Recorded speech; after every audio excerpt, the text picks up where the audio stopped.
subscribe now and press the bell icon. Never miss an update. Hello friends, gravitation chapter के अंदर हमने gravitation क्या है, what is gravitation, उसके बारे में स्टडी किया हुआ है और हमने न्यूटन्स का जो फेमस लॉ है, यूनिवर्सल लॉ ऑफ ग्रेविटेशन, उसको भी हमने पढ़ा। फ्रेंड्स, हमने यहाँ पे जो एक ऑब्जेक्ट फ्री फॉल करता है तो उसके लिए हमने ग्रेविटेशनल एक्सेलरेशन को भी हमने कैलकुलेट किया। फ्रेंड्स, आप जानते हो ग्रेविटेशनल एक्सेलरेशन का फॉर्मूला हमने ढूंढा था, G is equal to capital G m upon r square. अगर ऑब्जेक्ट अर्थ की सरफेस के ऊपर है तो हम ऐसे फॉर्मूले में जो डिस्टेंस है r, उसकी जगह radius of earth r replace कर देंगे और हमारा जो फॉर्मूला है वो हो जाएगा G is equal to capital G into m upon r square. यानी अर्थ के सरफेस के ऊपर ये जो ग्रेविटेशनल एक्सेलरेशन है ये इस इक्वेशन से हम ढूंढ सकेंगे। हमने यहां पे m mass of the earth और r radius of the earth की जो वैल्यू है उसको रख के g की वैल्यू कैलकुलेट की थी और हमें ये वैल्यू मिली थी 9.8 मीटर पर सेकेंड स्क्वायर। फ्रेंड्स, हमने लास्ट में ये भी देखा था कि ये जो g है इज द ग्रेविटेशनल एक्सेलरेशन और वो कांस्टेंट है। इसका मतलब ये हुआ फ्रेंड्स कि अगर कोई ऑब्जेक्ट फ्री फॉल मोशन दिखा रहा है तो वो यूनिफॉर्मली एक्सेलरेटेड मोशन में है, हम ऐसा कह सकते हैं।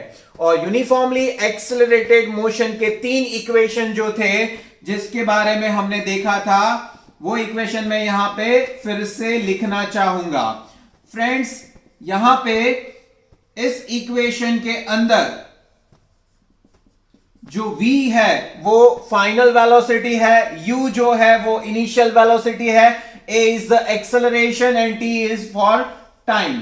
सो यहां पे मैंने ये तीनों के तीनों इक्वेशन जो है वो रिप्रेजेंट कर दिए यूनिफॉर्मली एक्सेलरेटेड मोशन के, और यही तीनों इक्वेशन जो है वो ग्रेविटेशनल फोर्स के कारण जो मोशन हो रहा है उसको भी हम लागू कर सकते हैं।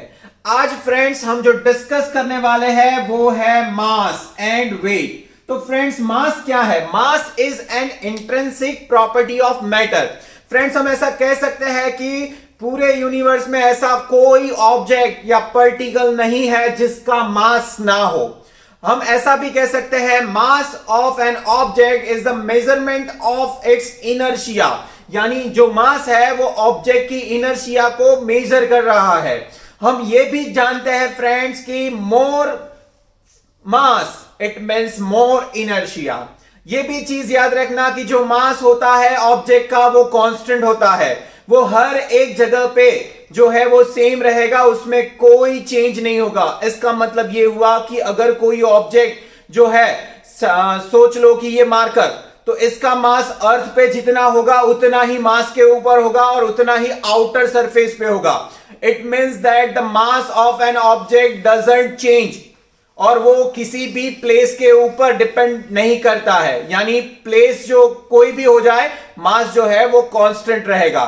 और मास का SI यूनिट है फ्रेंड्स किलोग्राम और उससे छोटा CGS यूनिट है ग्राम। फ्रेंड्स, अब हम डिस्कस करेंगे वेट के बारे में। फ्रेंड्स, वेट क्या है उसको हम देखेंगे।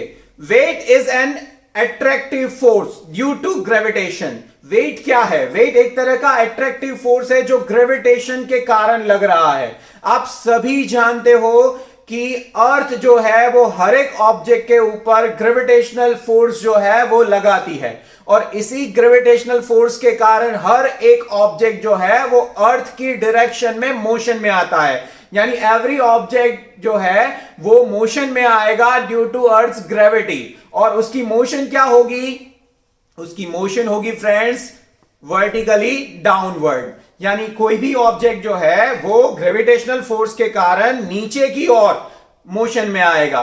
जैसे एग्जांपल के तौर पर अगर मैं ये जो पेन है इसको ड्रॉप कर दूंगा तो इसकी जो मोशन होगी वो वर्टिकली डाउनवर्ड्स होगी और इस मोशन के लिए जो रिस्पॉन्सिबल फोर्स है वो है ग्रेविटेशनल फोर्स और उसे ही हम कहेंगे वेट। फ्रेंड्स, वेट जो है वो एक तरह का ग्रेविटेशनल फोर्स है और हम जानते हैं ग्रेविटेशनल फोर्स को रिप्रेजेंट कर सकते हैं हम product of mass and acceleration. हम जानते हैं ग्रेविटेशनल फोर्स जो है वो हम रिप्रेजेंट कर सकेंगे according to Newton second law of motion. Product of mass and acceleration is an gravitational force. So gravitational force है, इसलिए हम एक्सेलरेशन ए को रिप्लेस कर देंगे ग्रेविटेशनल एक्सेलरेशन जी से, यानी हमारा वेट जो है उसका फॉर्मूला हो जाएगा weight is equal to m into g. और यहां पे ये जो m इंटू जी है ये है ग्रेविटेशनल फोर्स। सो फ्रेंड्स, हम ऐसा जानते हैं वेट जो है वो एक तरह का फोर्स है, तो वेट का जो यूनिट है वो हो जाएगा SI यूनिट ऑफ वेट, वो हमें मिल जाएगा न्यूटन, क्योंकि फोर्स का यूनिट क्या है, न्यूटन है। फ्रेंड्स, वेट को अगर हम W कैपिटल W से रिप्रेजेंट करें तो हमें यहां पे ये जो फॉर्मूला मिलने वाला है वेट का W is equal to M into g. अब फ्रेंड्स याद करो, जब भी आप अपना वेट करते हो तो आप ऐसा बोलते हो मेरा वेट 50 केजी है, मेरा वेट 60 केजी है। तो आप ही बताओ कि आप सही कहते हो, क्योंकि वेट जो है वो एक तरह का फोर्स है और उसका यूनिट है न्यूटन। क्लियर है? तो अगर जो आप बोल रहे हो 50 KG 60 KG, it is your मास, यानी वो आपका मास है और वो चेंज नहीं होता है। वेट जो है वो चेंजेबल है अकॉर्डिंग टू प्लेस।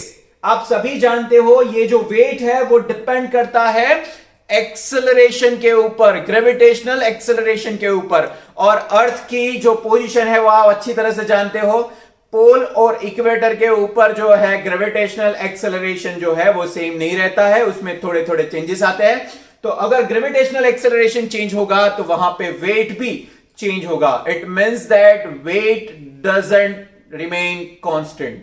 अगर प्लेस चेंज होगा तो जो वेट है वो भी चेंज होगा। हमने यहां पे ये जो डिफरेंस है वो देखा कि मास जो है वो चेंज नहीं होता है, वो अर्थ के ऊपर जितना है उतना ही मून के ऊपर रहेगा और उतना ही आउटर जो स्पेस है उसमें रहेगा। लेकिन ऑब्जेक्ट का जो वेट है वो मून के ऊपर भी चेंज हो जाएगा और वो अर्थ के ऊपर भी अलग होगा और आउटर स्पेस में भी अलग होगा। खास तौर पे आप उसके यूनिट के बारे में ध्यान में रखिएगा। मास जो है उसका यूनिट है किलोग्राम और जो वेट है उसका जो यूनिट है वो है न्यूटन। फ्रेंड्स, आज के लिए बस इतना ही, और आप हमारे इस वीडियो को देखते रहिए और चैनल को सब्सक्राइब करते रहिए।